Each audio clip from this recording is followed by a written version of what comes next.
Hello and welcome to SPMIS Academy. Today we'll analyze important newspaper articles of 12th March 2026. Please note you can download the PDF version of today's newspaper analysis by clicking the link given in the comment section. This is the list of the topics that we'll be covering from today's newspaper. The first topic is about euthanasia and need of a law to regulate euthanasia. Important from our syllabus GS paper 2 Indian polity point of view.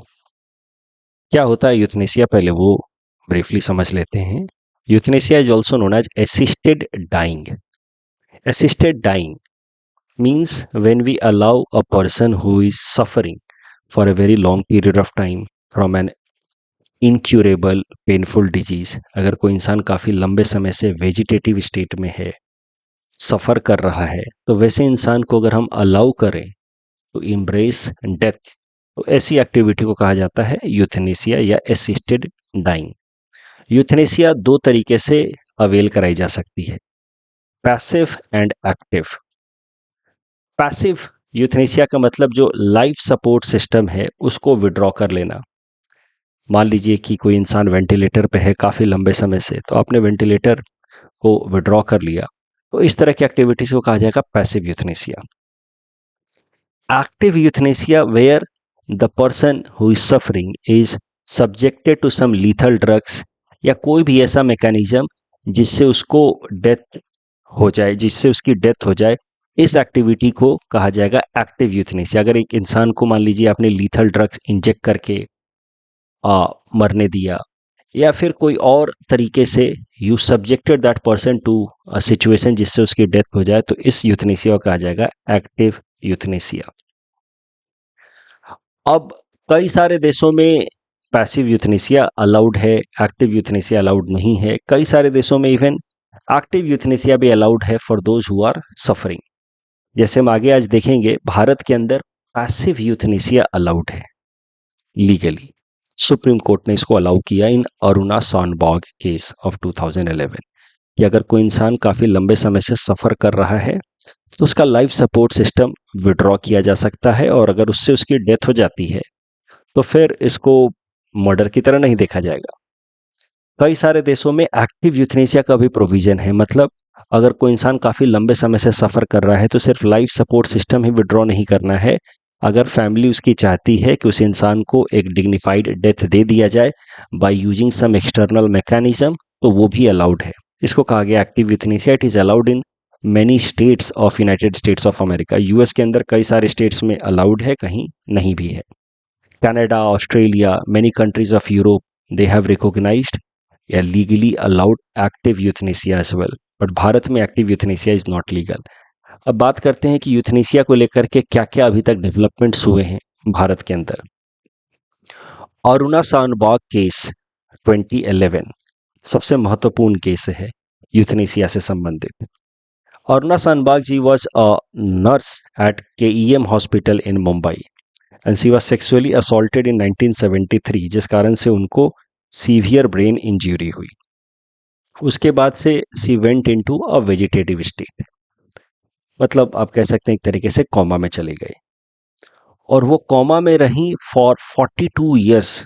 4 decade से भी ज़्यादा वो coma में रही. उसी दौरान एक right activist group ने सुप्रीम कोर्ट में पिटीशन फाइल किया, जिसमें उन्होंने रिक्वेस्ट किया कि अरुणा सॉनबॉग जी को पैसिव यूथनेसिया अलाउ किया जाना चाहिए, मतलब उनका लाइफ सपोर्ट सिस्टम विड्रॉ किया जाना चाहिए. और फिर अरुणा सॉनबॉग केस में सुप्रीम कोर्ट ने ये सारा मामला सुनने के बाद सुप्रीम कोर्ट ने अलाउ किया कि yes, passive euthanasia can be given to a person who is in vegetative state, but only if the near family members या the caretakers are in consent with the idea of passive euthanasia. मतलब एक इंसान अगर लंबे समय से vegetative state में है, सफ़र कर रहा है, तो उसको पैसिव यूथनेसिया दिया जा सकता है, मतलब उसका लाइफ सपोर्ट सिस्टम विड्रॉ किया जा सकता है. लेकिन तब जब उस इंसान के करीबी रिश्तेदार या फिर जो उसका टेक केयर करने वाले लोग हैं वो कंसेंट दें तब. अब अरुणा सॉनबॉग जी के केस में passive euthanasia was legally allowed या legally recognized by the Supreme Court, yet Aruna Sandbag herself was not allowed to have passive euthanasia for two reasons. पहला, जो नर्सेज केईएम हॉस्पिटल में उनका टेक केयर कर रही थी, क्योंकि केईएम हॉस्पिटल में उनके साथ ये असॉल्ट हुआ था, उसके बाद से लगभग 42 ईयर्स तक जब तक वो अलाइव रहीं, उनका केईएम हॉस्पिटल के अंदर ही देखरेख किया गया। केईएम हॉस्पिटल की नर्सेज ही उनका देखरेख करती थी, उनके लिए एक अलग से कमरा दे दिया गया। तो जो हॉस्पिटल के नर्सेज उनका टेक केयर कर रही थी, they opposed passive euthanasia for Aruna Shanbaug. तो जो सुप्रीम कोर्ट ने कंडीशन ले डाउन किया था कि पैसिव यूथनेसिया दिया जा सकता है only if the near dear family members और the caretakers give consent, जो हो नहीं पाया अरुणा सनबाग जी के केस में। Also she was not on a ventilator, she could breathe on her own. तो उनका ऐसा लाइफ सपोर्ट सिस्टम विड्रॉ करने से उनकी डेथ हो जाए ऐसी स्थिति नहीं थी। She could breathe but she was in vegetative state, हल्का हल्का आंखों से इशारा कर सकती थी वो, लेकिन वो वेंटिलेटर पे नहीं थी कि आप वेंटिलेटर विड्रॉ कर ले और उनकी डेथ हो जाए। तो इस कारण से अरुणा सनबाग केस में सुप्रीम कोर्ट ने पैसिव यूथनेसिया को लीगली रिकॉग्नाइज किया, yet Aruna Shanbaug herself was not allowed to have passive euthanasia. Supreme Court के इस फैसले के लगभग 4 साल बाद Aruna Shanbaug ji died on her own in 2015 due to pneumonia. But point यह है कि भारत में पैसिव यूथनेसिया को लीगल रिकॉग्निशन मिला, but with a lot of restrictions, a lot of safety measures, कि कहीं इसका मिसयूज ना हो। क्योंकि समस्या तो ये भी है कि अगर यूथनेसिया को फ्रिक्वेंटली अलाउ कर दिया गया तो बहुत मिसयूज हो सकता है। किसी इंसान को लोग इमोशनली चार्ज्ड करा करके उसको फोर्स कर सकते हैं इमोशनली टू एम्ब्रेस यूथनेसिया। ये एक तरीके से असिस्टेड डाइंग नहीं हो करके असिस्टेड आप कह सकते हैं मर्डर हो सकता है। तो मिसयूज को प्रिवेंट करने के लिए बहुत सारे सेफ्टी प्रोटोकॉल्स भी लगाए गए।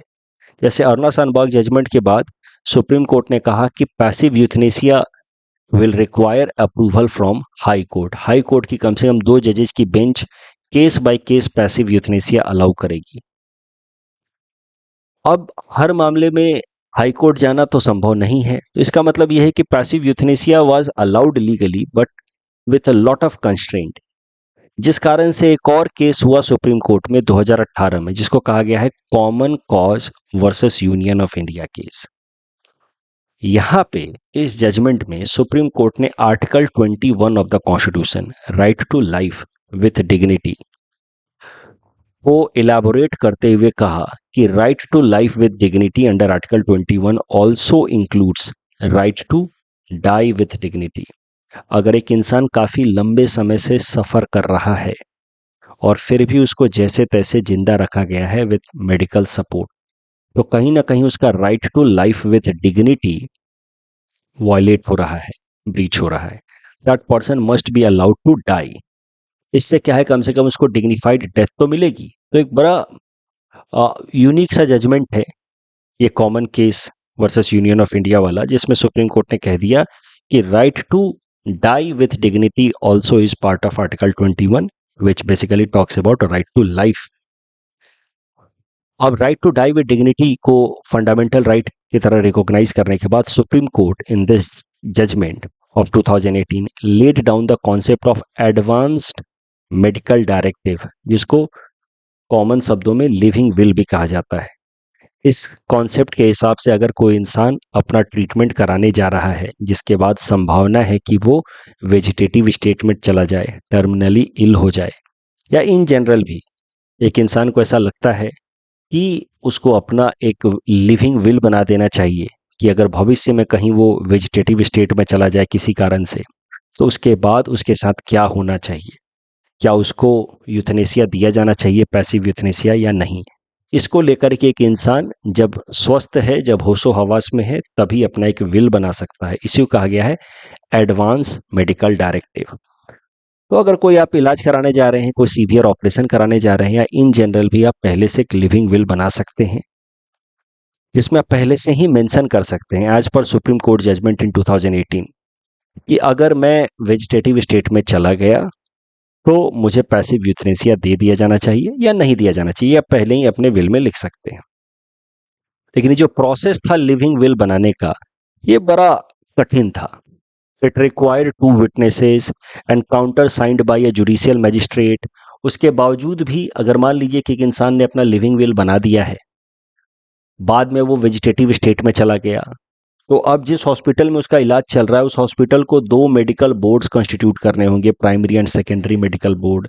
फिर वो दोनों मेडिकल बोर्ड परमिट करेंगे कि हाँ, इस इंसान को पैसिव यूथनेसिया दे दिया जाना चाहिए क्योंकि उसकी अब रिकवरी इम्पॉसिबल है। तो फिर उसके बाद डिस्ट्रिक्ट मजिस्ट्रेट से परमिशन लेना होता था। तो मुद्दा यह है कि 2018 में कॉमन कॉज वाले जजमेंट में सुप्रीम कोर्ट ने लिविंग विल का कॉन्सेप्ट तो दिया, बट प्रोसेस बहुत डिफिकल्ट था लिविंग विल बना करके उसको इम्प्लीमेंट करने का in order to have passive euthanasia.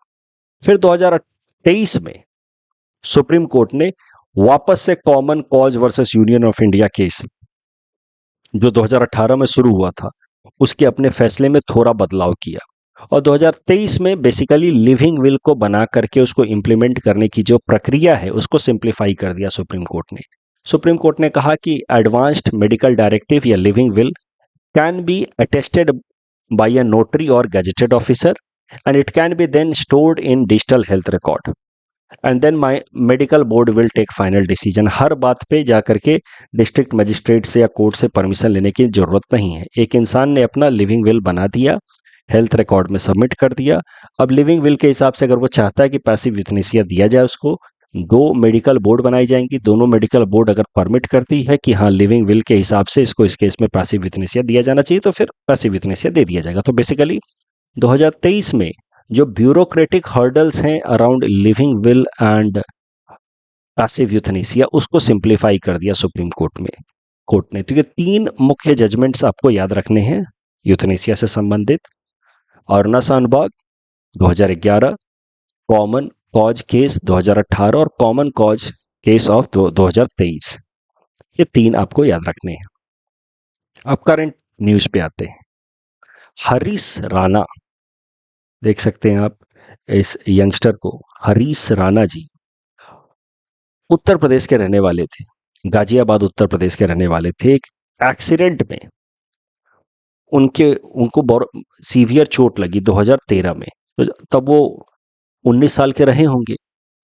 Right now he was of 32 years of age. तो 2013 में जब वो 19 साल के थे तब उनको एक एक्सीडेंट में चोट लगी, 3-4 फ्लोर से नीचे गिर गए।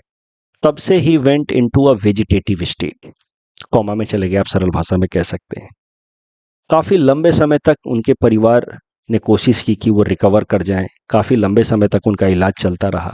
लेकिन धीरे धीरे उनकी फैमिली को ये बात समझ आने लगी कि इस मेडिकल इंटरवेंशन के कारण जो अल्टीमेट फैक्ट है दैट इज डेथ, उसको बस प्रोलॉन्ग किया जा रहा है and Harish Rana is not going to have a meaningful life. He is not going to recover. उनको somehow बस survive कराया जा रहा है, that too with a lot of suffering. तो धीरे धीरे फैमिली ने भी मन बनाया कि उनको इस सफरिंग से रिलीव किया जाए। 2024 से फैमिली ने हाई कोर्ट को अपील करना शुरू किया। पहले अप्रोच किया कि हरीश राणा को दे दिया जाना चाहिए passive euthanasia, but high court ने रिजेक्ट कर दिया। तो हरीश राणा का अपना खुद का कोई मेडिकल विल या लिविंग विल तो था नहीं, एकाएक से उनको एक्सीडेंट में उनको चोट लगी थी तो लिविंग विल था नहीं। तो इस केस में फैमिली को फिर अप्रोच करना पड़ा to the high court. High court ने रिजेक्ट कर दिया यह मामला।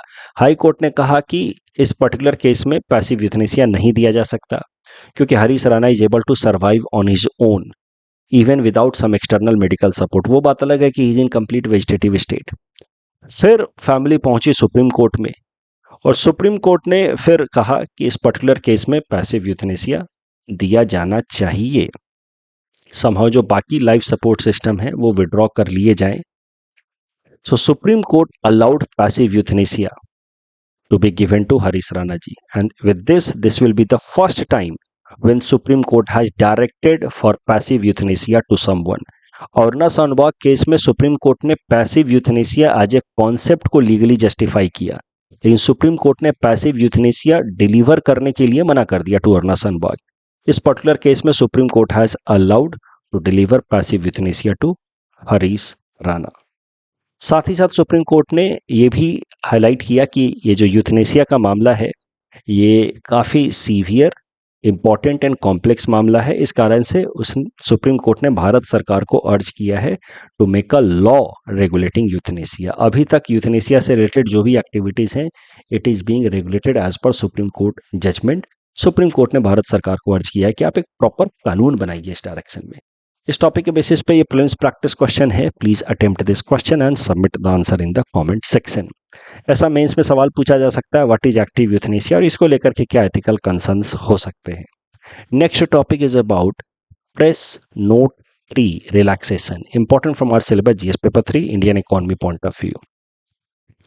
प्रेस नोट 3 शॉर्ट में PN3 is a FDI policy, foreign direct investment जो भारत में आता है उससे रिलेटेड एक पॉलिसी है जो साल 2020 में department for promotion of industry and internal trade which comes under ministry of commerce and industry उसने रिलीज किया था।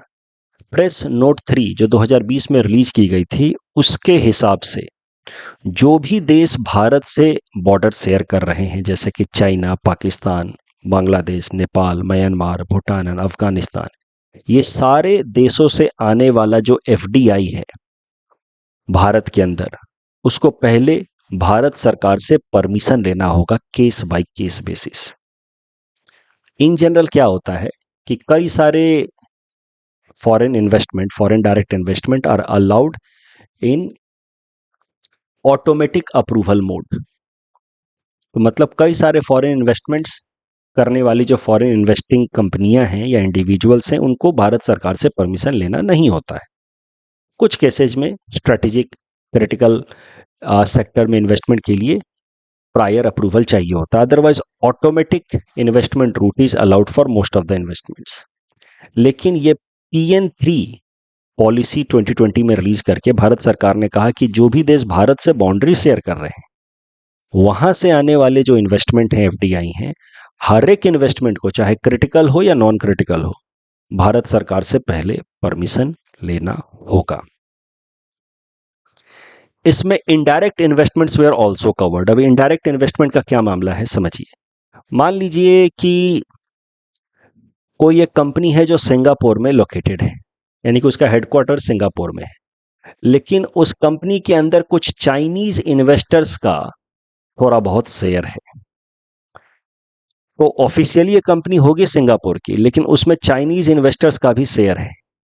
तो इस केस में अगर ये कंपनी भारत के अंदर इन्वेस्टमेंट करती है तो इस केस में ये सीधा सीधा चाइना का तो इन्वेस्टमेंट नहीं माना जाएगा, येट चाइनीज इन्वेस्टर्स का उसमें पैसा लगा हुआ है। इस कारण से this kind of investment will also require prior approval from the government. ऐसे इन्वेस्टमेंट्स को कहा गया है indirect investment from the bordering countries. Indirect investment का मतलब the beneficial owner of the investment is from these countries.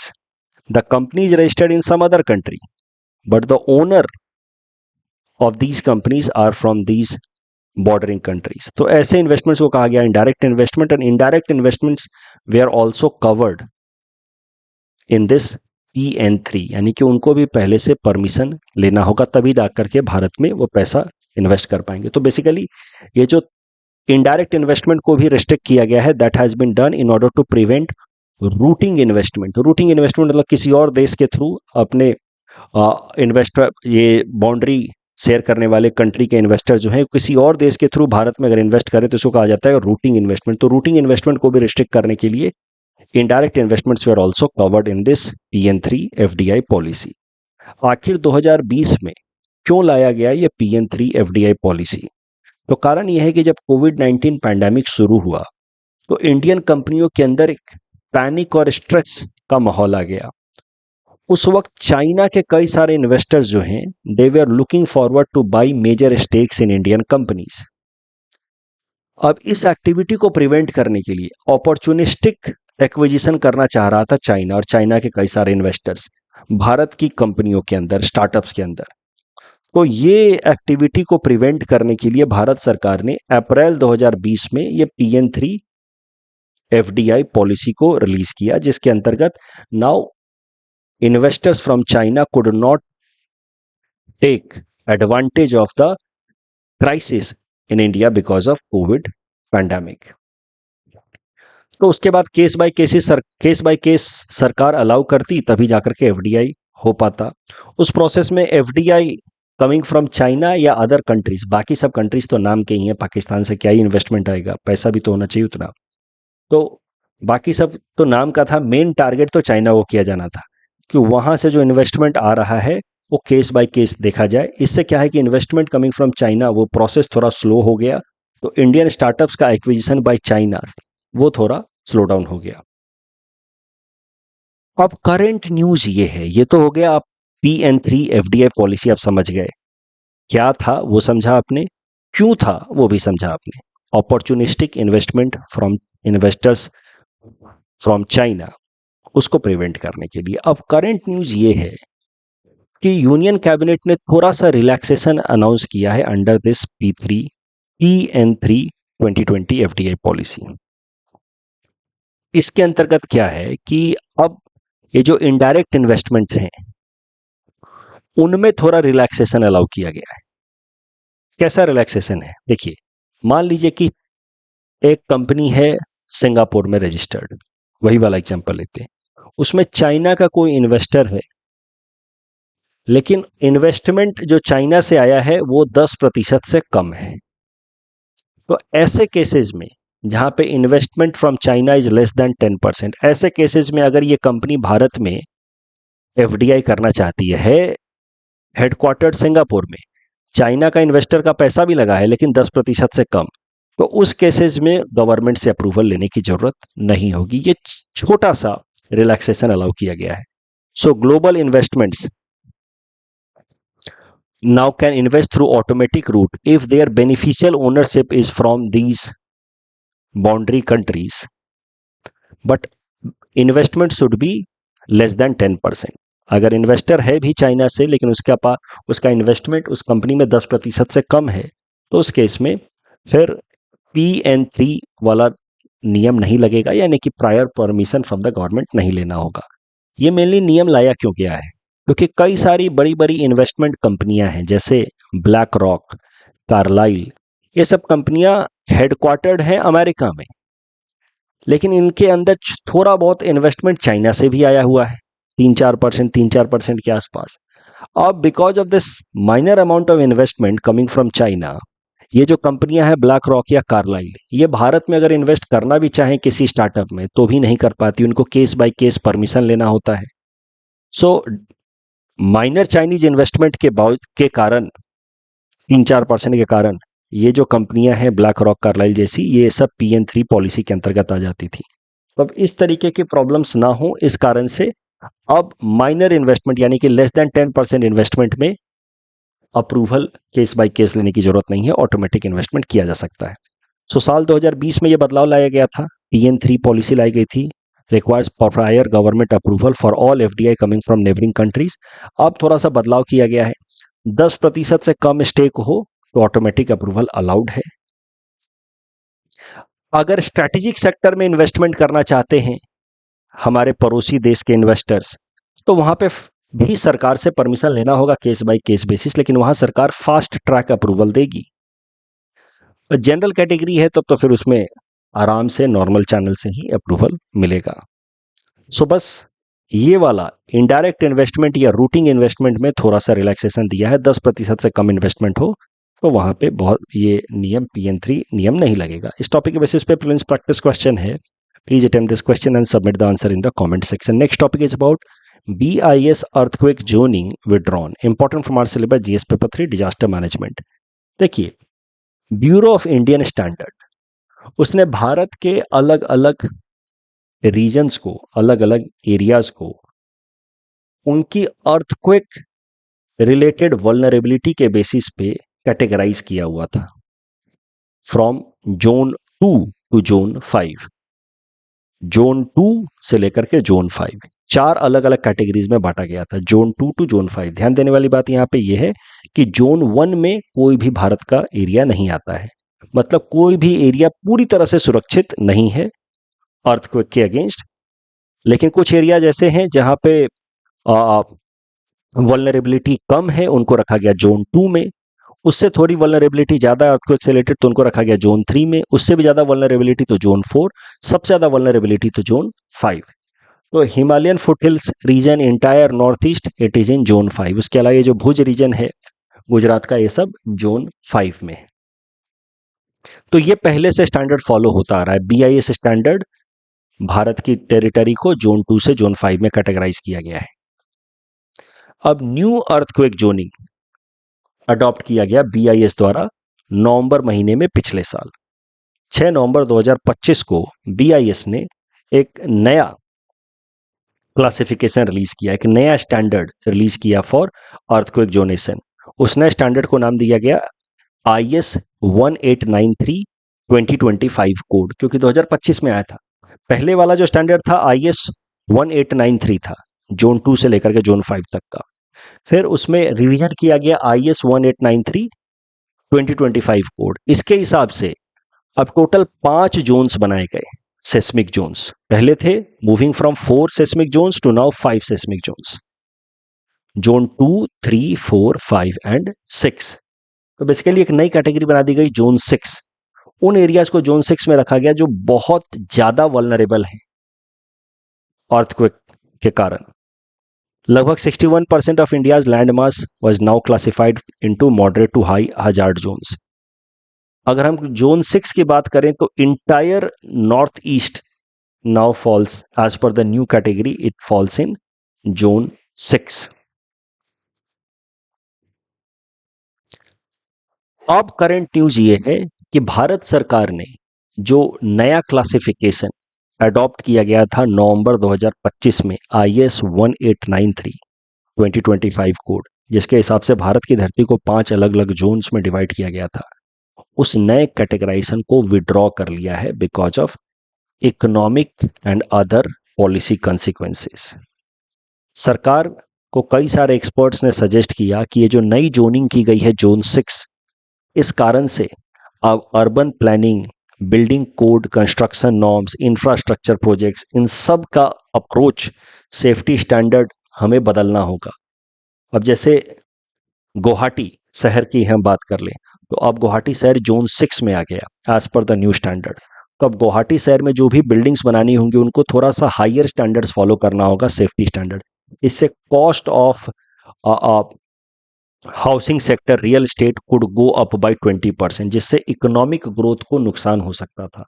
तो इन सब बातों को ध्यान में रखते हुए भारत सरकार ने एक ऑर्डर रिलीज करके कहा है कि we will be following the older zoning only, the zone BIS standard 1893 only. हम लोग ये नया वाला फॉलो नहीं करेंगे। सो द न्यू स्टैंडर्ड या new BIS earthquake zoning of 1893 2025 code has been withdrawn. That is the news. Again 5 zone से हम लोग वापस से 4 जोन्स में आ गए हैं। इस टॉपिक के बेसिस पे प्रीलिम्स प्रैक्टिस क्वेश्चन है। Please attempt this question and submit the answer in the comment section. Next topic is about cycads. Prelims perspective से इंपॉर्टेंट हो सकता है। Cycads are very ancient plants, बहुत लंबे समय से पाए जाने वाले प्लांट्स हैं, right since the time of dinosaurs. That is why they are often called as living fossils. काफी लंबे समय से हैं प्लांट्स, आज भी जिंदा है, इसीलिए इनको कहा जाता है लिविंग फॉसिल्स। सीकट्स की एक बड़ी यूनिक फीचर होती है कि ये अपना टेम्परेचर बढ़ा सकते हैं काफी ज्यादा with respect to surrounding air. ये अपना टेम्परेचर 15 से 20 डिग्री सेल्सियस तक बढ़ा सकते हैं, माइक्रोवेव की तरह गर्म हो सकते हैं। दिस फेनोमेना ऑफ इंक्रीजिंग और raising their own temperature is known as thermogenesis. Thermogenesis यानी कि अपने टेम्परेचर को रेज करते हैं cycads in order to attract insects for pollination. होता क्या है, पॉलिनेशन का प्रोसेस समझिए सीकट्स प्लांट के अंदर।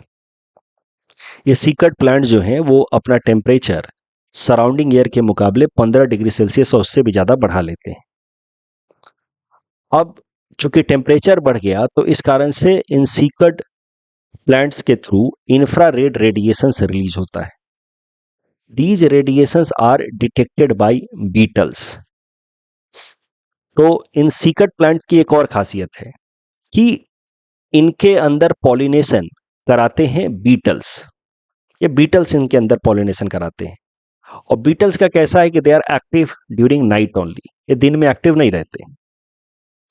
अब बीटल्स के थ्रू पॉलिनेशन कराना है, नॉर्मली तो हनी बी वगैरह तो दिन में भी एक्टिव रहते हैं, तो वो दिन में भी पॉलिनेशन कर सकते हैं, लेकिन ये सीकट जो है इनका पॉलिनेशन बीटल्स कराते हैं, और बीटल्स जो है वो रात के टाइम में ही एक्टिव होते हैं। तो इस कारण से अब रात के टाइम में अपना पॉलिनेशन करवाने के लिए ये जो सीकट प्लांट्स हैं ये पहले अपना टेम्परेचर बढ़ाते हैं। पूरा प्रोसेस समझिए। जो मेल कोन्स होते हैं सीकट प्लांट के, वो पहले अपना टेम्परेचर बढ़ाता है। टेम्परेचर बढ़ता है तो वहां से इंफ्रारेड रेडिएशन रिलीज होता है। उस इंफ्रारेड रेडिएशन को रात में ह्यूमन आइज के थ्रू नहीं देखा जा सकता, लेकिन ये जो बीटल्स हैं they can track those infrared radiations, they can see. और फिर उसकी मदद से वो मेल कोन्स ऑफ सीकट्स के पास पहुंच जाते हैं, और वहां से फिर वो कलेक्ट करते हैं reproductive materials from the male cones. फिर धीरे धीरे मेल कोन कूल डाउन हो जाता है। उसके बाद फीमेल कोन से स्टार्ट हीटिंग अप। जब फीमेल कोन हीट अप होता है तो वहां से फिर रेडिएशंस आता है, तो ये बीटल्स उड़ करके वापस से जाकर के फीमेल कोन्स के पास जाते हैं। फिर वहां फीमेल कोन्स के पास मेल कोन्स से कलेक्ट किए हुए रिप्रोडक्टिव मटेरियल्स को रिलीज कर देते हैं। इस कारण से पॉलिनेशन हो जाता है। तो इसी को कहा गया कोऑर्डिनेटेड पॉलिनेशन प्रोसेस। सीकट्स काफी लंबे समय से अर्थ के ऊपर हैं, वो अपना टेम्परेचर काफी ज्यादा बढ़ा लेते हैं, ये बात हमें पहले से पता थी। लेकिन अब रिसेंट न्यूज ये है कि हमें ये भी पता चल पाया है कि वो अपना टेम्परेचर क्यों बढ़ाते हैं। Answer is they with help of increase temperature they ensure coordinated pollination process. इस टॉपिक के बेसिस पे ये प्रीलिम्स प्रैक्टिस क्वेश्चन है। Please attempt this question and submit the answer in the comment section. शायोकांग village से related तीसरा statement बस गलत है। शायोकांग villages have strategic significance also apart from civilian significance. Essential commodities act से रिलेटेड दोनों स्टेटमेंट सीधे सीधे सही हैं। Sujalam Bharat initiative ground water recharge, I am so sorry, option C नहीं होगा, ऑप्शन बी होगा। A digital framework to map entire rural drinking water supply. Correct answer will be option B. Cess and surcharge से related दोनों statement सही हैं। That's all from our side for today. Thanks for watching.